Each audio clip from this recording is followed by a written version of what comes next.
അൽഹംദുലില്ലാഹ് അസ്സലാത്തു വസ്സലാമു അലാ റസൂലില്ലാഹ് വഅലാ ആലിഹി വസഹ്ബിഹി അജ്മഈൻ. സ്നേഹനിധികളായ മക്കളെ, അസ്സലാമു അലൈക്കും വറഹ്മത്തുള്ളാഹ്. ഇന്നത്തെ ക്യൂ സ്പോട്ടിലേക്ക് എല്ലാവർക്കും ഹൃദ്യമായ സ്വാഗതം. നാം ഇന്ന് പുതിയ ഒരു സൂറ പഠിക്കുകയാണ്. സൂറത്തു തീൻ. അത്തീൻ എന്നു പേരുള്ള സൂറയാണ്. വിശുദ്ധ ഖുർആനിലെ 95-ാമത്തെ സൂറയാണ് സൂറത്തു തീൻ.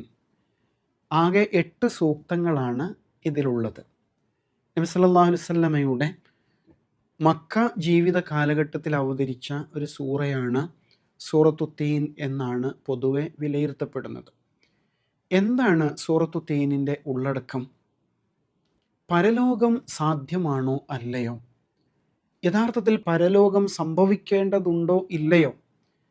പരലോകം ലോജിക്കലാണോ? ബുദ്ധിപരമായിട്ട് യുക്തിപരമായിട്ട് ഉൾക്കൊള്ളാൻ കഴിയുന്നതാണോ?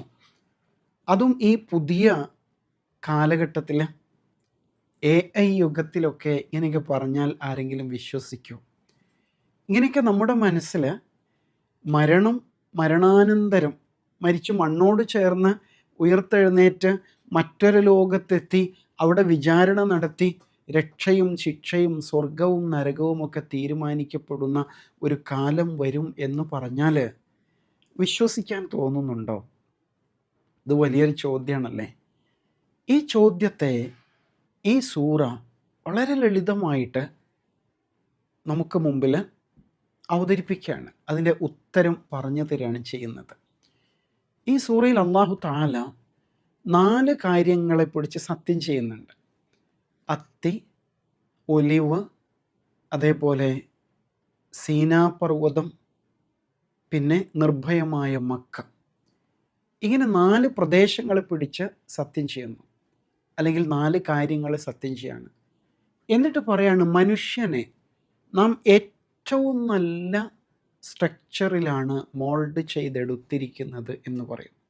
എന്നിട്ടോ പിന്നെ മനുഷ്യൻ വളരെ മോശമായ അവസ്ഥയിലേക്ക് മാറി. എന്നാൽ സത്യവിശ്വാസവും സൽക്കർമ്മവും ഒക്കെ കൂടെ കൊണ്ട് നടക്കുന്ന ആൾക്കാർ നല്ലവരായിട്ട് തന്നെ മുന്നോട്ട് പോകും. അപ്പോൾ മനുഷ്യർ 2 തരമായി അല്ലേ? നല്ലവരുണ്ട്, ചീത്തവരും ഉണ്ട് എന്നുള്ളതാണ്. അപ്പോൾ ഇങ്ങനെ വരുമ്പോൾ രണ്ടാളും അർഹിക്കുന്ന പ്രതിഫലം അവർക്ക് ലഭിക്കേണ്ടതില്ലേ? ഈ ലോകത്ത് അങ്ങനെയല്ലേ? ഈ ലോകത്ത് പോലീസുണ്ട്, കോടതിയുണ്ട്, പട്ടാളമുണ്ട്, നിയമമുണ്ട്, ഭരണഘടനയുണ്ട്. എന്തിനാണ്? മനുഷ്യർ നന്നായി ജീവിക്കണം എന്ന ഉദ്ദേശത്തിലാണ്. തെറ്റായി ജീവിക്കുമ്പോൾ അവരെ ശിക്ഷിക്കുവാനുള്ള സംവിധാനവും മനുഷ്യൻ ഈ ഭൂമിയിൽ ഉണ്ടാക്കിയിട്ടുണ്ട് അല്ലേ? അതിനൊരുപാട് ലിമിറ്റേഷൻസ് ഉണ്ട് എന്നത് ശരിയാണ്.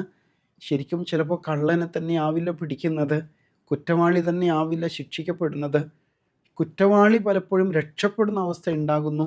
ഇങ്ങനെയൊക്കെ ഉണ്ടെങ്കിലും പരമാവധി തെറ്റ് ചെയ്യുന്ന ആൾക്കാർ ശിക്ഷിക്കപ്പെടണം, നന്മ ചെയ്യുന്ന ആൾക്കാർക്ക് അവരർഹിക്കുന്ന അവാർഡ് നൽകണം എന്നതൊക്കെ ഈ ലോകത്തെ ഒരു സിസ്റ്റമാണ്.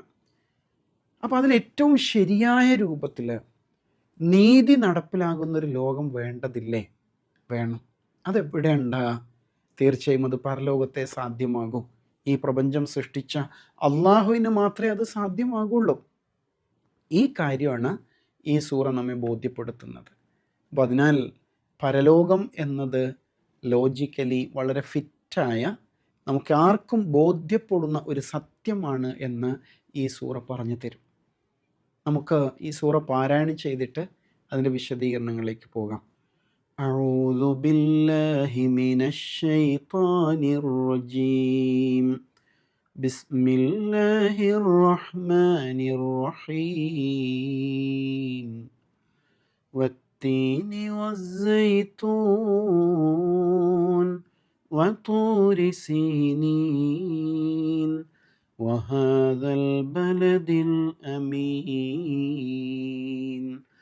لقد خلقنا الإنسان في أحسن تقويم ثم رددناه أسفل سافلين إلا الذين آمنوا وعملوا الصالحات فلهم أجر غير ممنون فما يكذبك بعد بالدين أليس الله بأحكم الحاكمين.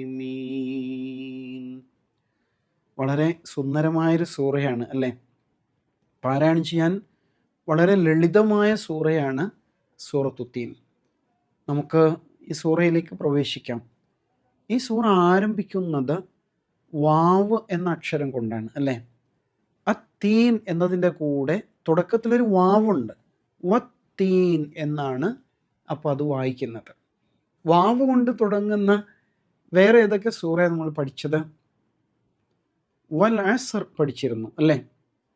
വാവും അൽ അസ്റും. അവിടെ നമ്മളത് വിശദീകരിച്ചു. ആ വാവിൻ്റെ പേരെന്തായിരുന്നു? വാവുൽ ഖസം എന്നാണ്, സത്യം ചെയ്യുന്ന വാവ്. വല്ലാഹി, അള്ളാഹു ആണ് സത്യം എന്ന് പറയും പോലെ. വൽ അസ്ർ, കാലം സത്യം. വത്തീൻ, അത്തിയെക്കൊണ്ട് സത്യം. എന്തിനാ അങ്ങനെ സത്യം ചെയ്യുന്നത്? ഓർമ്മയില്ലേ നമ്മൾ പഠിച്ചത്? നമുക്ക് അള്ളാഹുവെ പിടിച്ച് മാത്രമേ സത്യം ചെയ്യാൻ പാടുള്ളൂ. ഖുർആനാണ് സത്യം, ഉമ്മയാണ് സത്യം എന്നൊന്നും പറയാൻ പാടില്ല. കാരണം പരമമായ സത്യം അള്ളാഹു മാത്രമാണ്. മറ്റൊന്നിനെയും സത്യം ചെയ്യാൻ പാടില്ല. അതേസമയം അള്ളാഹു പലതിനെയും സത്യം ചെയ്യുന്നുണ്ട് അല്ലേ? ഖുർആനിൽ വല്ലുഹ, വല്ലൈൽ, വൽ ഫജ്ർ, ഇങ്ങനെ ഒരുപാട് സത്യം ചെയ്യുന്ന സന്ദർഭങ്ങൾ കാണാം. അള്ളാഹു എന്താണ് ഇങ്ങനെ സൃഷ്ടികളെ സത്യം ചെയ്യുന്നത്? നാം അനുഭവിച്ചു കൊണ്ടിരിക്കുന്ന ചില യാഥാർത്ഥ്യങ്ങൾ. ഇപ്പോൾ അത്തിമരം ഒരു യാഥാർത്ഥ്യമാണ്. അറേബ്യയിൽ പോയാൽ നമുക്ക് കാണാൻ കഴിയുന്ന, ഫലസ്തീൻ, സിറിയ മേഖലകളിലൊക്കെ ധാരാളമായിട്ട് വിളയുന്ന ഒരു പഴമാണ് അത്തി. അപ്പോൾ അതൊരു വസ്തുതയാണ്, നമുക്കെല്ലാവർക്കും അറിയുന്നതാണ്. കാലം, സൂര്യൻ, ചന്ദ്രൻ എല്ലാം അങ്ങനെയാണ്. അപ്പോൾ അള്ളാഹു സത്യം ചെയ്യുന്നത് ഇവ എത്രമാത്രം നിങ്ങൾക്ക് റിയലായിട്ട് ഫീൽ ചെയ്യുന്നുണ്ടോ, ഇതേപോലെ ഞാൻ പറയാൻ പോകുന്ന കാര്യവും റിയലാണ്, സത്യമാണ് എന്ന് നമ്മെ ബോധ്യപ്പെടുത്താൻ വേണ്ടിയിട്ടാണ് അള്ളാഹു തആല ഇങ്ങനെ സത്യം ചെയ്യുന്നത് എന്ന് മനസ്സിലാക്കണം. അപ്പോൾ നാം അള്ളാഹുവെ മാത്രമേ സത്യം ചെയ്യാൻ പാടുള്ളൂ. അള്ളാഹു അവൻ്റെ സൃഷ്ടികളെ പിടിച്ച് സത്യം ചെയ്യുന്നു. അത് ചില കാര്യങ്ങൾ നമ്മെ ബോധ്യപ്പെടുത്താനാണ്. നമുക്കെപ്പോഴാണ് സത്യം ചെയ്യാൻ അനുവാദമുള്ളത്? എന്തെങ്കിലും നിസ്സാര കാര്യത്തിന് സത്യം ചെയ്യാമോ? വാ ചായ കുടിക്കാം. വേണ്ട, ഞാൻ ചായ കുടിച്ചതാണ്. വാ എന്നാലും വാ ഒരു ചായ കുടിക്കാന്നേ. വല്ലാഹി ഞാൻ ചായ കുടിച്ചതാണ്. ഇങ്ങനെ സത്യം ചെയ്യാവോ? പാടില്ല. നിസ്സാര കാര്യങ്ങൾക്ക് അള്ളാഹുവെ പിടിച്ച് സത്യം ചെയ്യരുത്. അതേ സമയത്ത് നമ്മൾ നിരപരാധിയായിരിക്കെ, നമ്മൾ ഇന്നസെൻ്റ് ആയിരിക്കെ, നമ്മെ ആരെങ്കിലും നമ്മുടെ മേൽ എന്തെങ്കിലും ഒരു കുറ്റം പറയാണ്, നീ അങ്ങനെ ചെയ്തു ഇങ്ങനെ ചെയ്തു, അപ്പോൾ നമുക്ക് സത്യം വെളിപ്പെടുത്തേണ്ടി വരും. അങ്ങനെയൊക്കെയുള്ള ഘട്ടത്തിൽ വല്ലാഹി ഞാൻ അങ്ങനെ ചെയ്തിട്ടില്ല എന്ന് പറയേണ്ടി വരാം. അങ്ങനെ മാത്രമാണ് സത്യം ചെയ്യാൻ അനുവാദമുള്ളത്. ഏതായാലും അള്ളാഹു തആല ഇവിടെ അത്തിമരത്തെ പിടിച്ച് സത്യം ചെയ്ത് തുടങ്ങാണ് അല്ലേ? വത്തീൻ, അത്തിയെക്കൊണ്ട് സത്യം. വസൈത്തൂൻ, ഒലിവിനെ കൊണ്ടും സത്യം.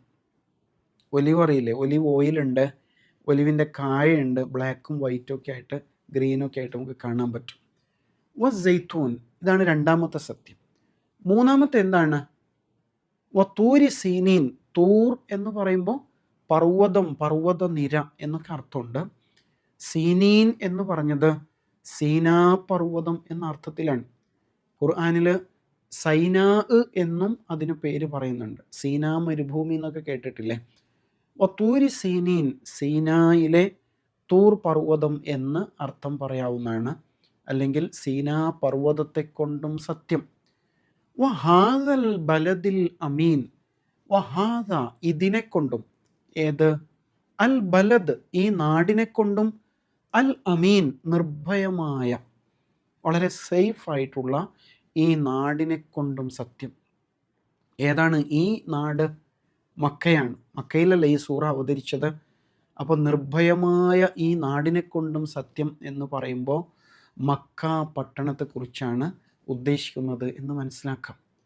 വത്തീനി വസ്സൈത്തൂൻ, അത്തിയെക്കൊണ്ട് സത്യം, ഒലിവിനെ കൊണ്ടും, വത്തൂരി സീനീൻ, സീനായ് പർവ്വതത്തെ കൊണ്ടും, വഹാദൽ ബലദിൽ അമീൻ, നിർഭയമായ ഈ നാടിനെ കൊണ്ടും എന്ന് അള്ളാഹു താല സത്യം ചെയ്യാൻ. ശരിക്കൊരു കവിത പോലെ സുന്ദരമാണല്ലേ ഇതിലെ വാക്കുകൾ. എന്തായിരിക്കും അത്തിയെക്കൊണ്ടും ഒലിവിനെ കൊണ്ടും അള്ളാഹു സത്യം ചെയ്തത്? അത് ശരിക്കും സിംബോളിക് ആയിട്ടുള്ളൊരു പ്രയോഗമാണ്.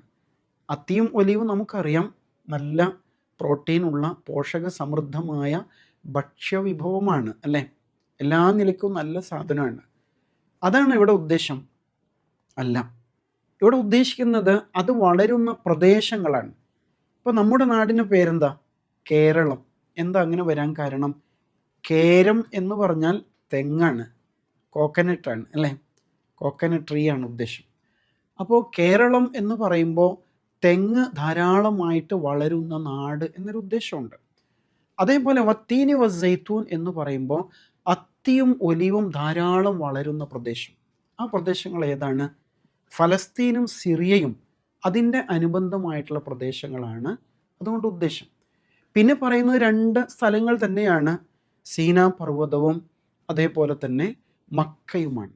ഈ നാടുകൾ വളരെ ഹിസ്റ്റോറിക്കായിട്ട് വളരെ ഇമ്പോർട്ടൻ്റ് ആയിട്ടുള്ള സ്ഥലങ്ങളാണ്. ധാരാളം പ്രവാചകന്മാർ വന്ന സ്ഥലമാണ് അല്ലേ. ഫലസ്തീൻ, സിറിയ എന്ന് പറയുമ്പോൾ ഇബ്രാഹിം അലൈഹിസ്ലാം മുതൽ ഈസ അലൈഹിസ്ലാം വരെ ധാരാളം പ്രവാചകന്മാരുടെ ചരിത്രവുമായിട്ട് ബന്ധപ്പെട്ട സ്ഥലമാണ്. തൂരിസീന ഏത് പ്രവാചകനായിട്ടാണ് ബന്ധം? മൂസ അലൈഹിസ്ലാമുമായിട്ടാണ് അല്ലേ. മക്കയോ ഇബ്രാഹിം അലൈഹിസ്ലാമുമായിട്ട് ബന്ധമുണ്ട്, ഇസ്മായിൽ അലൈഹിസ്ലാമുമായിട്ടും ഒടുവിൽ മുഹമ്മദ് നബി സല്ലല്ലാഹു അലൈഹി വസല്ലമയായിട്ടും ബന്ധമുള്ള സ്ഥലമാണ്.